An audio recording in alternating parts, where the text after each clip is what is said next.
Okay, so you have one more reading that really isn't a reading so much as I've put it in the tools part of this module, but you're going to be talking and creating your own written argument. And we're going to ask you to use some rhetoric or rhetorical things, and we'll talk about that now.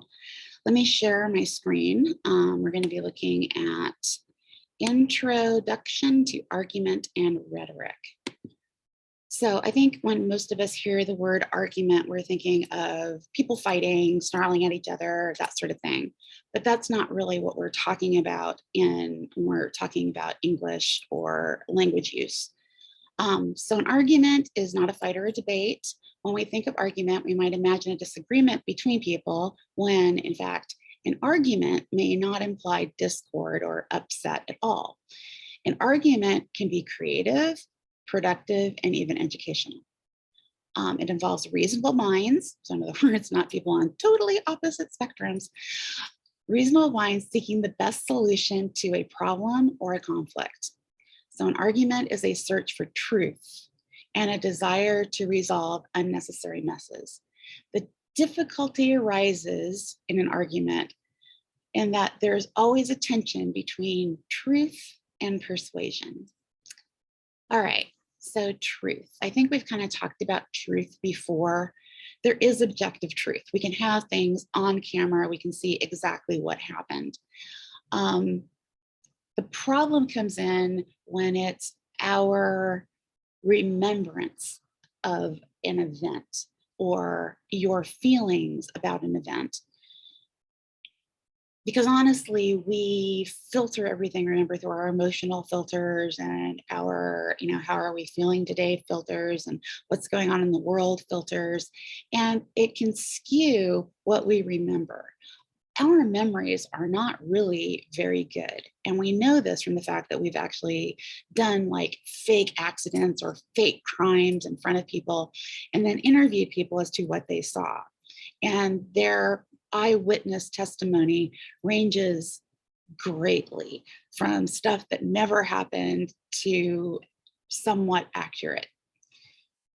So the other problem is when you were presenting an idea, like you were presenting an argument, in some way, just because we're human beings and we want people to agree with us, you are always attempting to persuade.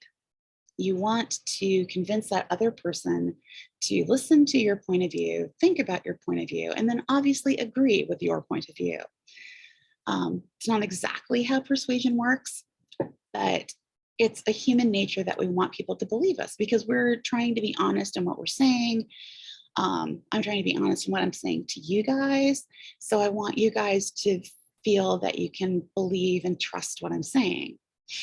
But let's go back to this. Okay, rhetoric, on the other hand, is the use of language, especially in writing to persuade. So every act of communication attempts to persuade a particular audience. So I am trying to persuade you, the particular audience, to understand an idea or point of view put forth by me, the communicator. So I'm trying to convince you that 1, this class is worthwhile, 2, that we can actually get through it together successfully, and 3, that you are going to be able to know what rhetoric is by the time we are done. All right, so argument is a process of persuading an audience to understand and or behave in an intended manner. So I want to, by reading this, I want you to understand that rhetoric can be your friend, that argument will be your friend because you will be doing it later on in this, module. And I want you to behave in an intended manner because I want you to write this with confidence and belief in yourself that you can actually do this. Okay, so this is what I'm trying to persuade you. Okay, so Aristotle, the ancient Greek godfather, as if he's some sort of mafia member or something, of rhetoric, describes speech and writing as distinct entities, and they are. He called the art and science of persuading through speech dialectic, and persuading through writing he called rhetoric. Because face it, when you are persuading someone through speech, you get to pick up information from your audience. Are they staring off into space? Are they actually raptly listening? Are they shaking their heads? You're collecting this information and you can switch what you're talking about a little bit and kind of aim it better to see if you can actually affect the audience. So when you are writing an argument or putting forth an argument in writing, you don't get to do that. So why they overlap considerably and the same tools are used in both cases, it's a different set of skills to be dialectic or to be rhetoric. All right. All right. So now let's get to rhetoric. So rhetoric is defined as discovering in the particular case, the available means of persuasion. So in other words, for this thing that I want to persuade you to do or think, I need to find a way to get you to understand or to persuade you. So it's context, the context of the situation. The question of persuasion always comes down to what will work in this context? What will work with people who refuse to read? What will work with people who are so politically different from me that they would probably never listen to me because it's me? Are they, that sort of thing? What is the context of the situation? So as all two-parent children know, what persuades one parent does not necessarily persuade the other. So for arguments to be persuasive, there must be a context-appropriate means of getting the job done. So there are other things to know about arguments based on Aristotle's taxonomy, or the words he came up with to describe it. There are appeals. Persuasion is brought on by proofs or appeals invented by the author in each context. That doesn't mean the data that you are giving is invented. It just means the way that you're presenting it is invented by the author for a particular context. A skilled author consciously builds these elements into an argument in ways that will most effectively persuade the people you're trying to persuade in a particular context or situation. A weakness of much student writing is that they engage one kind of appeal too heavily and ignore the others. Writers might focus heavily on logos appeals, which is logic, facts, data, and leave pathos and ethos to chance. Pathos is emotional appeals. Not that you want to pull on the heartstrings of everyone and make them cry with you, just that you have to touch them as a human being in some way. And ethos is establishing your credibility as someone they should listen to. For you guys, I kind of have some built-in credibility because I'm your teacher. You expect me to have more information about this than, that's weird, it's not that there's somebody in the room, than you do. But that's not necessarily always true about everything. On this one, yeah, I do. All right. All right, so speakers might focus primarily on pathos and mythos, mythos being storytelling to bring in a person, and leave logos weak. I was not putting up in a whole bunch of data and evidence, hoping to persuade by the power of passion. It feels emotional, come up with a really good story that people agree with, and yes, we want to save all the mothers or the children or whatever. So there are the effective argument, most effective arguments kind of balance out these kinds of appeals. And these appeals are logos, which means logic and reasoning, data, evidence, facts. Ethos, a persuasive appeal of one's character. In other words, I have got to give you some reason to believe that I have some special knowledge that you should listen to me. It could be because I'm a teacher. It could be because I have studied something very heavily. It could be because of some other job that I have that would give me a reason to be talking about something else. Okay, pathos is an appeal to emotion, not necessarily negative emotions, although using fear can very much be helpful. We'll talk about that a little bit later. And mythos is kind of a new added on, is appeals using narratives or miniature stories or the cultural heritage of the group you're appealing to, or social memberships within an organization or a culture or a family or a church or something like that. So logos for the ancient Greeks, logos meant more than logic or reasoning alone. It meant thought plus action. Thought being the ideas themselves, and action is being the way in which those ideas are presented to the audience. Logos appeals to patterns, conventions, modes of reasoning. How information is presented then matters as much as what the information is. You can't just drone on data at people. You have to give it in a way that it bolsters an argument without boring people to death. Okay? Facts by themselves don't necessarily appeal to logos. 50,000, the Goldilocks number, is a great example of how facts and statistics are making other kinds of appeals.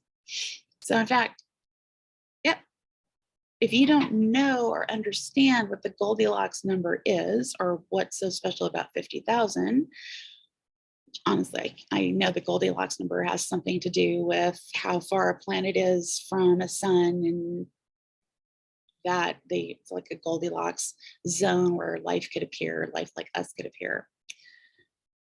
Okay, ethos is the ethical appeal. So it's based on the character, credibility, or reliability of the writer or speaker.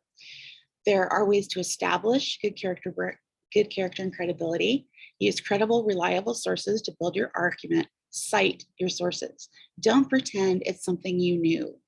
The more you depend on telling people, Dr. So-and-so thought this, and making yourself sound like you have really researched the thing, is going to give you more ethos, more credibility. Respect the reader by stating the opposing position accurately. So whenever you're writing that argument paper, remember you needed to put in that counterclaim, right? Others may believe that. You need to put that out there because otherwise people just turn off. Oh yeah, they're not even thinking about what we're thinking about. You need to put it out there to, one, say that, yep, I am making this argument, but I do understand this is going on here. I just believe that you should really do this instead. Okay, if appropriate, you can establish common ground with your audience. Most of the time, this can be done by acknowledging values and beliefs that are shared by both sides of the argument. It's like, yes, you may be Republican and I'm a Democrat, but we're all human beings, we're all Americans. We all want our system of government to continue, hopefully. Most of the time, this can be done by acknowledging values and beliefs, blah, blah, blah. Sorry, I said that already.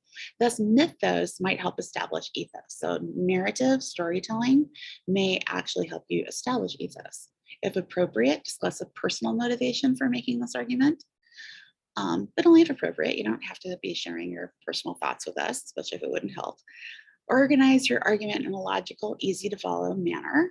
So create patterns that work, chronological, the Tolman, which we don't need to worry about, inductive reasoning, deductive reasoning, proofread, cannot explain this much, is when you hit, I cannot explain to you how stupid it looks to me when I hit typos in a book I'm reading or something. I had one book once that I was reading, just a fluff book. It's not by a major author. It was a Seagrafted novel. She writes 10,000 different mysteries, and it literally had the paragraph and then the paragraph again. It was like, wow, how did someone miss that in the proofreading process? But those careless mistakes make you look like you didn't really care enough to make this argument sound good. So that casts doubt upon you and your reliability. Now, pathos, or the emotional appeal, focuses on the audience needs and emotional sensibility. It appeals to that amygdala part of your brain, the fight or flight reflex. So argument establishes reason, but reason relies on emotion. If we don't care, we're not going to listen to your facts. For example, telling the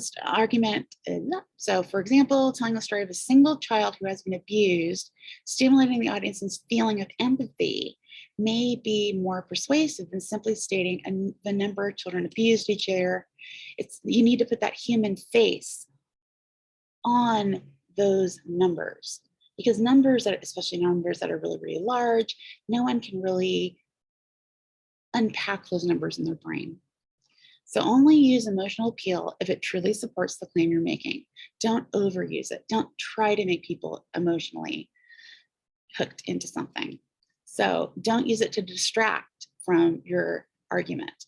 An argument should never use emotion to misrepresent the topic or to frighten people, although you will see people use it most. Many fallacies or logical fallacies work on false pathos appeals. Not something you really need to work on it. But there are logical fallacies out there that it kind of, kind of makes you think one way, but it actually really has a huge hole in it. Now, mythos is what modern rhetoricians have added to Aristotle's description of mythos as an appeal. Proof by mythos assumes that people value their membership in a society and share its cultural heritage. Mythos is the sum total of stories, values, faith, feelings, and roles that make up the social character of a people. So proof by mythos often calls upon patriotism, cultural pride, heroes or enemies as their evidence. Much of pop culture is appealing to mythos. Think Superman, heroes, super villains. Proof by mythos often uses narrative as its evidence.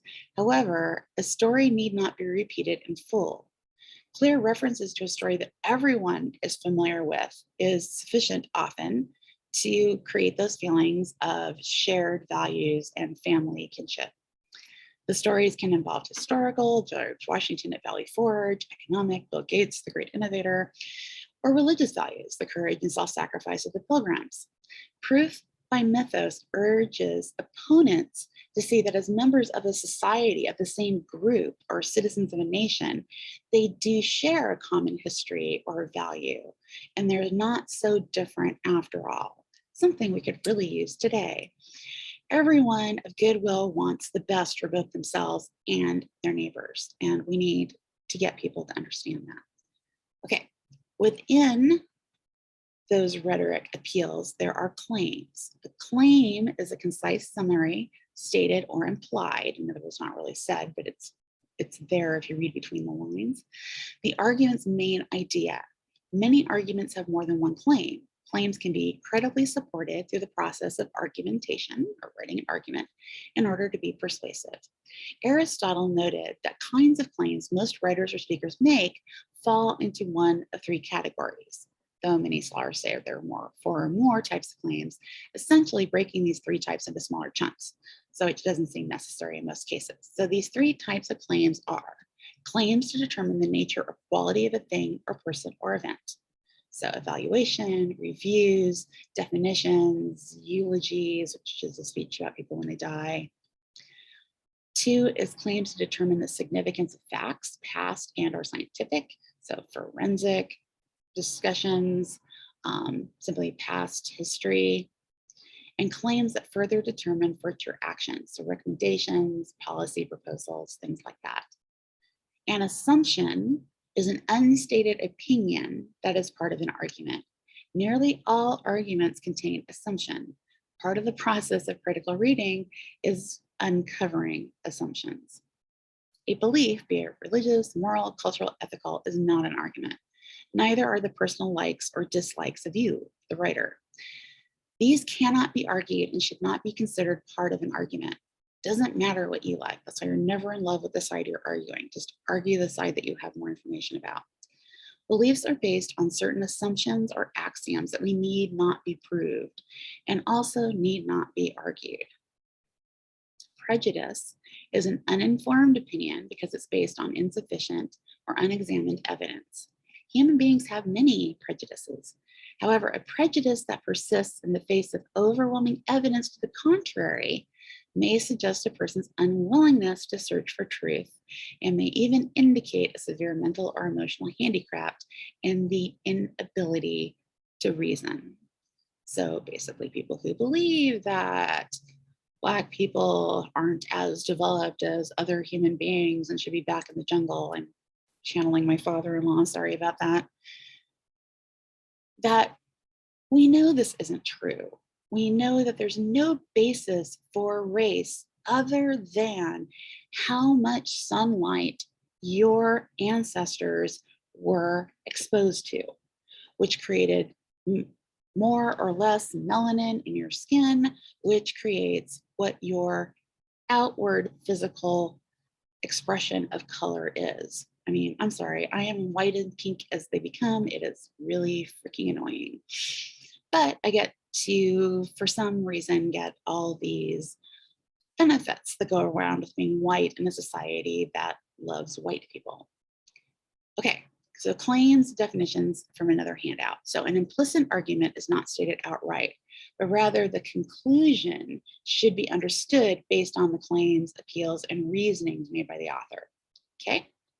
An explicit claim or conclusion is something that's clearly stated and obvious. The author expresses all detail in a way that will leave no doubt why they are saying this. A concession.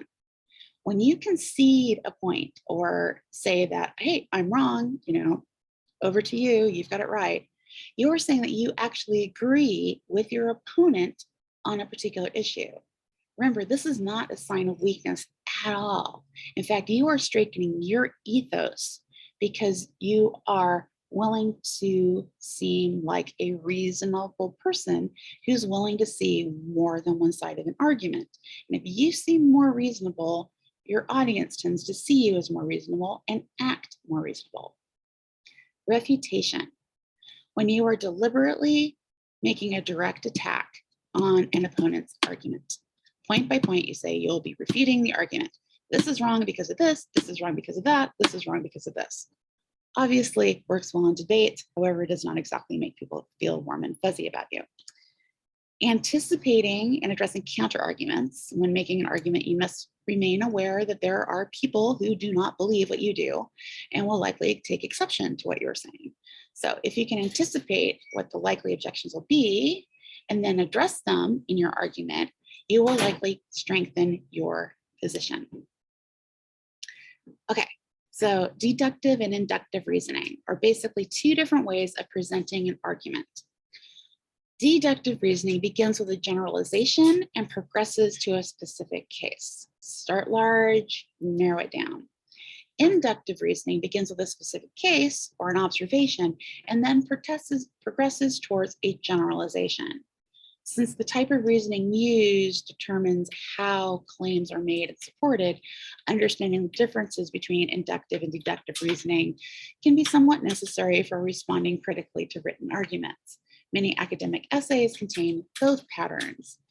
Usually the overall is deductive, broad generalization to point what we want you to do. And usually within paragraphs, there might be some more inductive reasoning. So here's a deductive reasoning. When it rains, John's old car won't start. It's raining, therefore John's old car won't start. A broad generalization brought to a specific case. Inductive, John's old car won't start. It's raining. Therefore, John's old car won't start when it's raining. Specific case out to a generalization. What we think of as formal logic is typically deductive. In our everyday reasoning, however, we more often use inductive reasoning. An inconsiderate driver just cut me off. The driver is from New Jersey. Therefore, all drivers from New Jersey are inconsiderate drivers, or other words. Here are the graphic representations of using those patterns. Okay. Deductive reasoning can also be illustrated in terms of larger and smaller classes, right? Compare the example to the graphic to the right. All humans are mortal, okay? So humans are inside of mortal because all humans are mortal things. Joe is a human, therefore Joe has to be a smaller circle within humans. But he's also in that circle of mortal things. So Joe is a mortal thing, humans are mortal things. Joe is a human and humans are mortal things. So therefore, Joe is mortal. Okay, obviously this was just a quick representation of this and you will probably have questions. Please do not hesitate to ask, all right? Thank you. And I'll see you next time. If I can ever figure out how to turn off the recording.